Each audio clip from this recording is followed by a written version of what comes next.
Gente, quem me conhece sabe o quanto eu gosto de plantas, o quanto eu gosto da natureza, o quanto eu sou apaixonada pela flora brasileira. E hoje eu vou apresentar para vocês, para quem ainda não conhece, o responsável por essa minha paixão, Marcelo Novaes.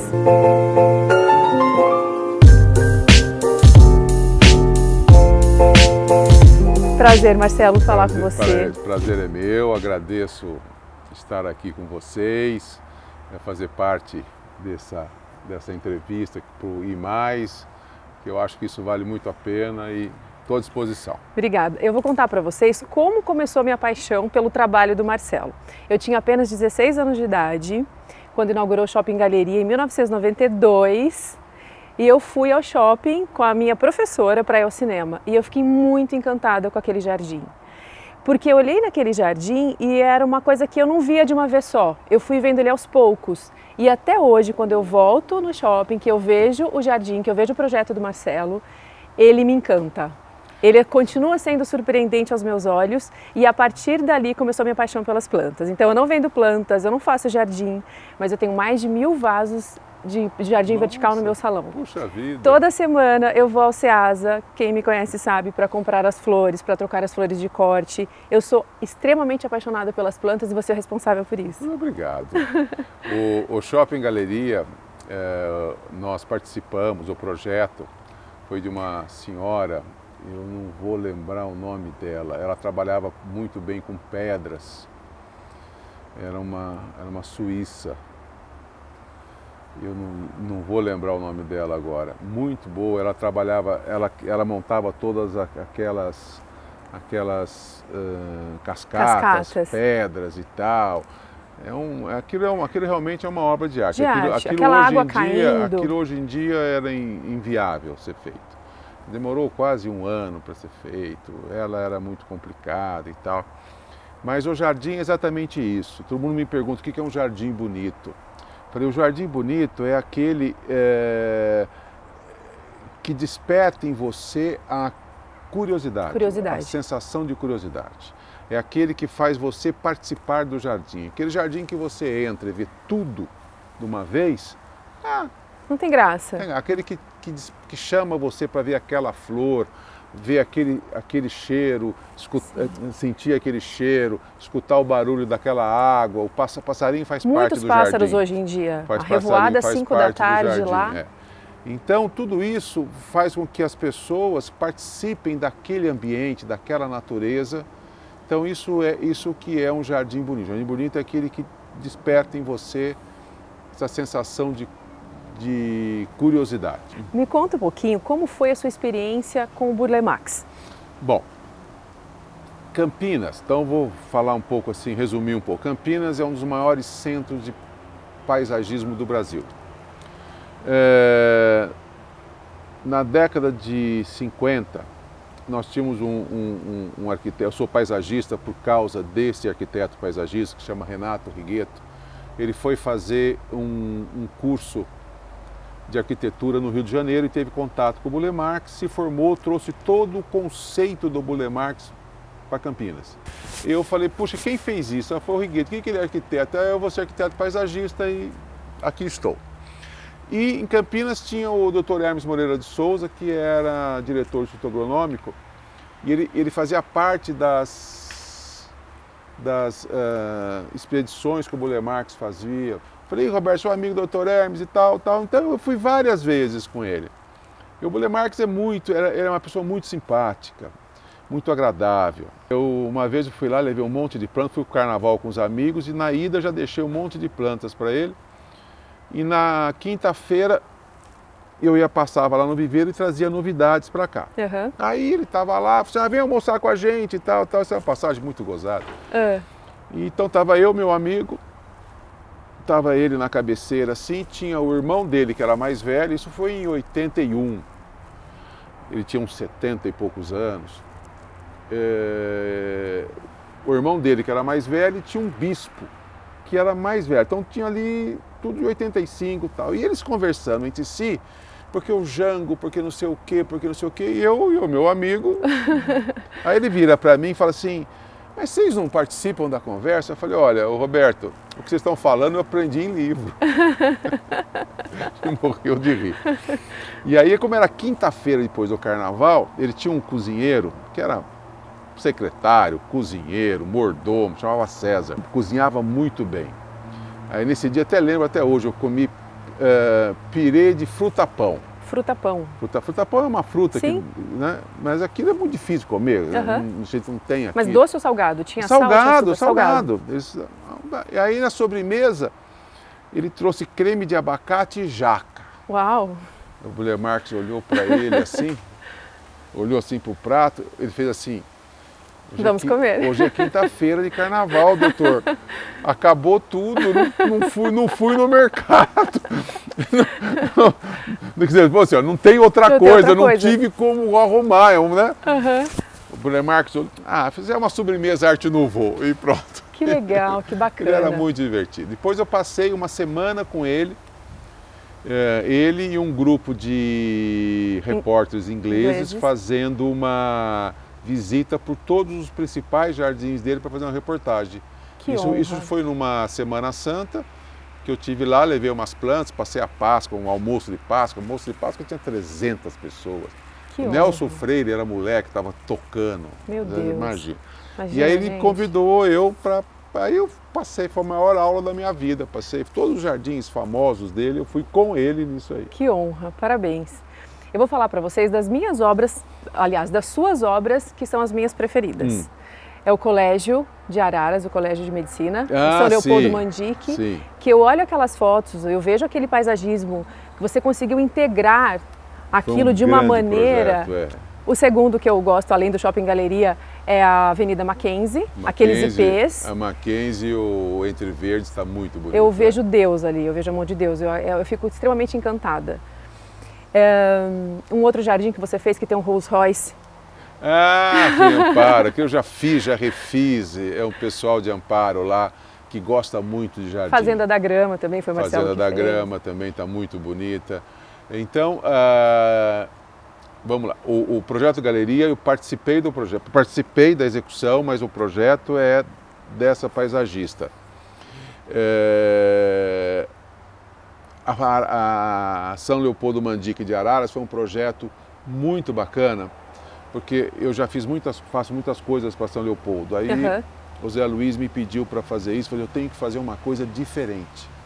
Porque ali eu fiz arquitetura também, coisa que eu não faço muito, entendeu? Mas como era uma coisa muito ligada ao paisagismo, e eu tive lá na faculdade, e era uma reforma, era uma ampliação, eu falei, Zé, isso aqui tem que ser, como é que eu posso... Tipo assim, você sabe a sede do Google, assim, aquele negócio com o jardim integrado com tudo, as pessoas sabem. Eu falei, é isso. E aí nós fizemos, ganhamos um prêmio. Ganhou prêmio internacional.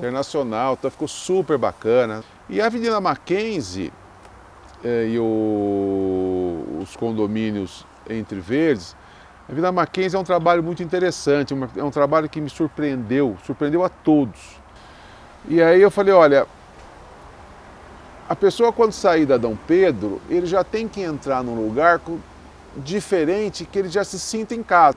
Aí o pessoal comprou essa ideia. E foram 1.800 mudas de ipês, é isso mesmo? Foi, ali tem 1.800 mudas de árvores. Nós temos ali em torno de 1.200 ipês ou 900, é uma coisa assim. São 3 cores de ipê? São 3. O que a gente fez? A gente usou, são 8 quilômetros de ipê a cada 10, 12 metros. Então a gente faz um grupo de uma cor, aí ele mescla com outro, isso depois visualmente volta. falando? Então visualmente falando, quando porque os ipês florescem em épocas diferentes. Uns 4 meses ao ano? Floresce de maio, né? Maio até começo de outubro. De outubro. Então é bastante. Então dá primeiro o rosa, depois vem o amarelo, depois vem o branco, depois vem o rosa mais claro. Então cria uma expectativa de chegar, cria essa... Puxa, lá, aí você vai passar lá outro mês, aquilo tá flor amarela, tem flor amarela lá atrás, flor amarela aqui... Aí conforme estou no alto, eu estou vendo a flor amarela lá embaixo.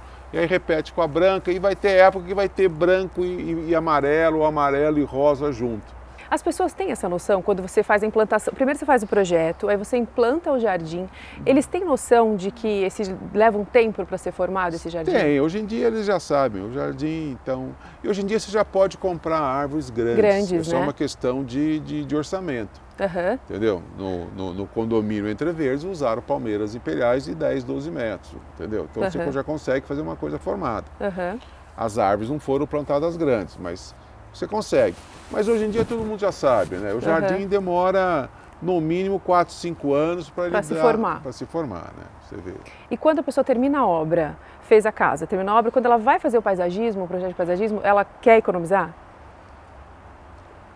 Depende. Depende, vai muito. Hoje em dia já virou uma realidade o custo do jardim. Então as pessoas sabem. O que acontece é que elas querem... O jardim é a única... Vamos dizer assim, é a única coisa da casa que você pode fazer o mesmo jardim com preços diferentes. Só uma questão de tempo. Porque quando você compra uma jabuticabeira de 5 metros de altura, já produzindo, uma jabuticabeira de 2 metros, você está comprando o tempo. Então, às vezes, as pessoas, por uma questão de orçamento, preferem plantas menores que vão ficar bonitas, ou outras já preferem... E você faz todos os tipos de jardim, né? Todo tipo de jardim, pequeno, grande, corporativos, shoppings. E os jardins de residência são aqueles assim mais que a gente gosta bastante de fazer, porque quando você faz um shopping ou você faz a Vila Mackenzie... Fica muito impessoal, né, Marcelo? Você faz para todo mundo. E quando você faz para todo mundo, você pega uma mescla, você pega assim, eu tenho que atender 70%, 80% do gosto. Os outros 20% vai ter 10% que não vai gostar, tem 10% que não vai ligar, mas eu tenho que atender isso. E quando eu faço um jardim para uma pessoa, a gente procura surpreender essa pessoa. Então eu faço para você. Então eu quero fazer uma coisa, terminei um jardim muito, muito bacana, muito grande agora, fiquei 6 meses fazendo, em que a pessoa, sabe, se surpreendeu. Quer dizer, então a gente tem que surpreender. Então ela está super feliz. Estive lá ontem, inclusive.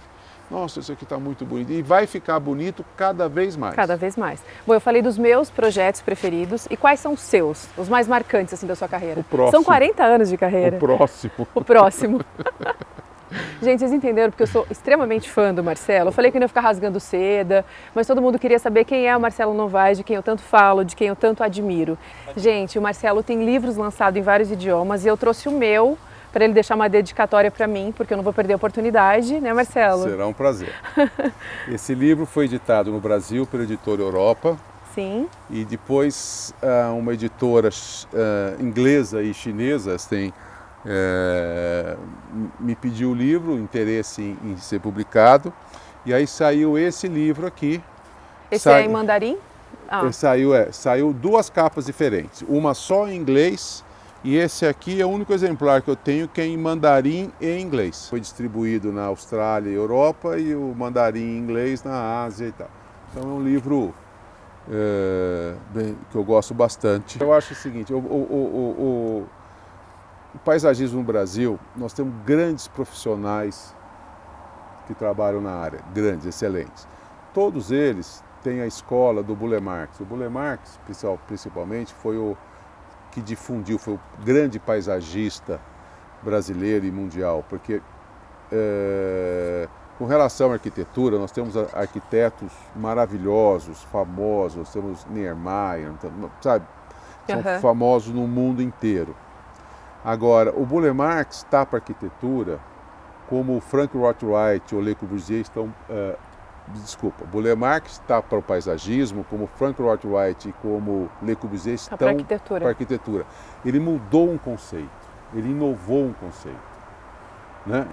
Então, quando você faz isso, você acaba mudando a maneira de ver a sensibilidade dele, né? Então, o Burle Marx é considerado um dos grandes arquitetos ou paisagistas do mundo.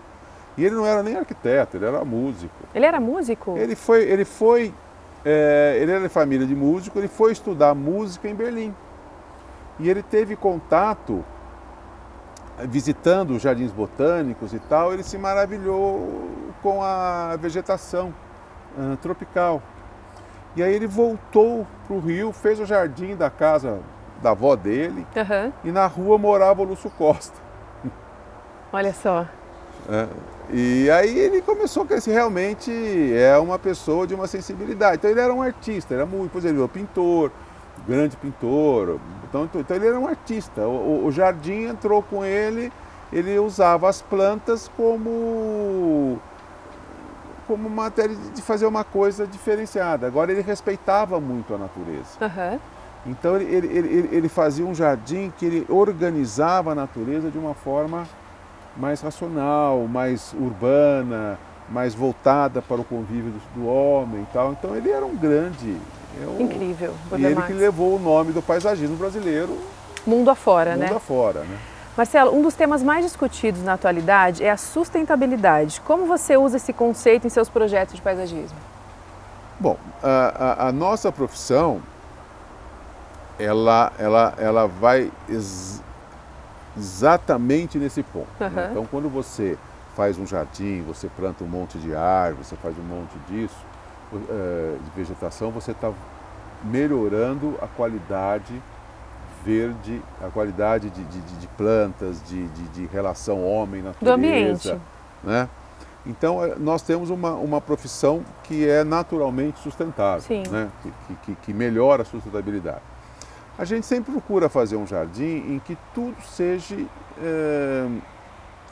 vamos dizer assim, esteja dentro desse conceito. Hoje o grande conceito que o pessoal fala muito é biofilia. O que é biofilia? Biofilia é isso aqui que nós estamos nesse momento. É o homem em contato com a natureza. O homem em contato com a natureza. Então é um ambiente realmente que tudo que está aqui é sustentável, tudo aqui é natural, tudo aqui você é reciclado, né? E essa ligação do homem com a natureza valoriza a qualidade de vida. Então, hoje em dia, esse contato com o verde, esse contato com... E você vê isso em todos os lugares, independente da escala. Verdade. Isso tem melhorado, né? Muito. Então, você vê, você mesmo falou que no seu salão você tem um monte de jardim vertical, de vaso e tal. Você tem as varandas dos apartamentos das grandes cidades. Assim como você tem um jardim de uma fazenda, um jardim de um condomínio, um jardim de uma avenida, como você falou, você tem os pequenos jardins. Então, você tem os jungle, que o pessoal está falando, os apartamentos cheios de verde, as varandas. A pandemia, apesar de tudo ruim que apareceu, o que aconteceu? As pessoas começaram a valorizar o ambiente que elas moram. Porque muita gente mora num apartamento legal, um apartamento pequeno, mas tem uma casa de praia, mas tem uma viaja. Então aquilo ali para ela é um lugar de ficar uma época, no final de semana viaja. Quando ela foi obrigada a ficar presa dentro do apartamento, ela falou, opa, mas eu não tenho o meu jardim, então eu vou reformar a minha casa, eu quero um... Então o jardim, a natureza, é o que eu falo, o contato do homem com a natureza é voltar às origens. Verdade. Entendeu? Verdade. É você ter esse tipo, andar na grama, você ter essa vivência. Então isso valoriza e melhora muito a qualidade de vida. Tanto é que há 30 anos atrás a gente era contratado para fazer o jardim. O que era fazer o jardim? É chegar lá, plantar as plantas. Hoje não se fala em fazer jardim, hoje se fala em arquitetura paisagística.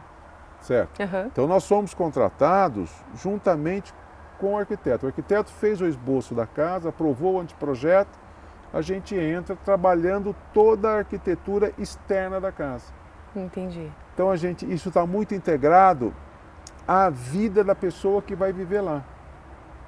Se é uma pessoa, eu quero saber o que ela gosta, o que ela não gosta, que cor que ela gosta, quantos filhos, o que ela faz, idade, se ela fizer um almoço de final de semana, quantas pessoas vão, se ela fizer uma... Então, tudo isso... Ela sempre sugere alguma espécie? Eu sempre falo para a minha cliente, manda foto do que você gosta e do que você não gosta. Tá certo? Certo. Porque é o seguinte, se eu for usar, vou dar um exemplo básico, azaleia, certo? Azaleia tem de várias cores. Se para você a azaleia branca, a cor branca, te remete a uma lembrança, à infância, e você gosta da cor branca, se eu usar a cor cor-de-rosa, você vai gostar.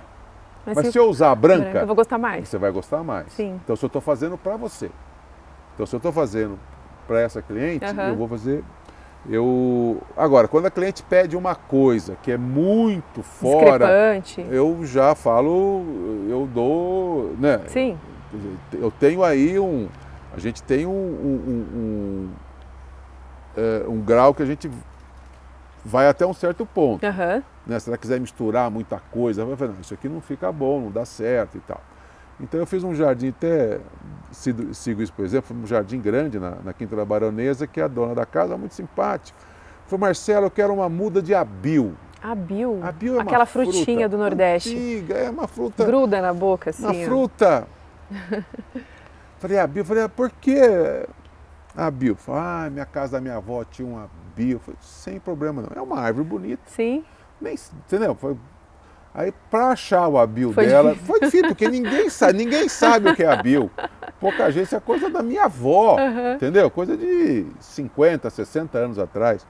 Mas para ela, aquela fruta, aquele pé de abil, que é uma árvore bonita... Remetia à infância. Remetia a lembranças dela. Todo mundo que passasse lá nem ia saber o que era. Mas, então, eu acho que o jardim tem que ter a cara do dono. Eu sempre falo... Uma vez eu falei para um cliente, ele estava fazendo aquilo, eu falei, muita calma, assim, você sabe qual é o segredo de um bom projeto? Ele falou, não, é fazer o que você quer do meu jeito. Adorei. Porque se eu for fazer o que você quer do seu jeito, não vai dar certo. Então, você fala o que você quer, que eu vou fazer o que você quer. Mas eu vou fazer de uma maneira que você vai ser surpreendido. O que não pode ter de jeito nenhum? Qual é o maior erro que as pessoas cometem num jardim? Misturar muito as plantas. As espécies. As espécies em que as espécies não estão no mesmo ecossistema. Você põe um cacto e você põe uma samambaia. Não dá. Aonde existe um cacto na natureza, jamais vai ter uma samambaia. A samambaia gosta de climas mais úmidos, Esse é um ponto. Então, porque as plantas têm uma harmonização entre si. Essa foi a primeira aula que eu tive, no primeiro jardim que eu fiz. Eu estava no cursinho, não tinha nem a faculdade, tirei fotografia e levei para o Rigueto. Você fez PUC, né? Fiz PUC. Aí ele olhou assim e falou assim, olha, isso aqui, onde você acha isso, você não acha isso. Então isso aqui não combina. Aí você vai pensando... E a outra coisa que se faz muito de errado, porque o jardim você pode dividir muito simplesmente em duas fases. Você tem a vegetação principal, certo? E você tem a vegetação secundária. A vegetação principal é aquela que você monta o jardim depois de 10, 15 anos, 20 anos, é a base, ela vai estar lá. A secundária, conforme o jardim vai crescendo, você vai ter que trocar, porque você põe uma árvore, era sol. Quando essa árvore crescer, virou sombra. Então aquela planta que você pôs, depois de alguns anos, você tem que trocar, você troca a espécie e manter no mesmo desenho. E tem muita gente que coloca essas plantas e não sabe o tamanho que ficam. Então depois de 5, 6 anos, aquilo começou a atrapalhar. Tá? Então, por exemplo, tem essa palmeira azul, que está muito em moda. Essa palmeira fica com 10, 15 metros, 15, 20 metros de altura e tem 6, 7 metros de diâmetro. Não pode colocar isso perto do muro, perto de uma casa. E outra coisa que é fundamental é você ter uma relação. O jardim tem que ser harmônico, certo? Então tem muita planta bonita, mas cada planta tem o seu lugar certo. Se você coloca uma planta, e o jardim tem que estar em harmonia com a arquitetura. Se você coloca uma coisa que vai menosprezar ou que vai aparecer mais que a arquitetura, então você tem, à frente da casa o cara coloca ali um fênix canariense. Nossa. Que é aquela palmeira que você vê no shopping Guatemi, enorme. Aí a planta é muito grande, num jardim pequeno. Ficou desproporcional, você perde a harmonia. Você perde a harmonia, o conjunto fica feio. Entendi. Porque um projeto, hoje em dia, a pessoa contrata o arquiteto, contrata o design de interiores, contrata o paisagista. Então são 3 profissionais para fazer um projeto. O projeto tem que ter a mão dos 3, mas tem que ter a unificação. Uma sincronia entre vocês. A conformidade, a harmonia entre os projetos. Então quando eu faço um projeto, então eu vejo que piso o decorador está usando interiormente. Está usando um piso cinza. Então eu vou fazer, ou eu uso o mesmo piso saindo, ou eu Aham. uso um piso que combine. Que converse com aquele Lógico, piso interno. então, para não ficar um piso de uma cor, um piso do outro. Até aqui foi decorador, daqui para lá foi paisagista. Não é, tem que ter Integrar, integração. né? Entendi. Isso é uma coisa fundamental. Independente se o piso foi escolhido pela decoradora, se foi pelo arquiteto, se foi pelo paisagista, a integração, a pessoa que entrar naquela casa, ela tem que se sentir bem em todos os lugares. Então a harmonia, a energia da casa é fundamental. Gente, foi uma aula, hein? Marcelo, muito obrigada. Obrigada por nos receber. Para mim, eu vou repetir várias vezes, vai ser sempre uma honra. Foi um prazer te conhecer pessoalmente. E agora eu quero o autógrafo aqui no meu livro. Vou te dar o autógrafo. Gente, até a próxima, viu? Foi obrigada. Muito obrigado.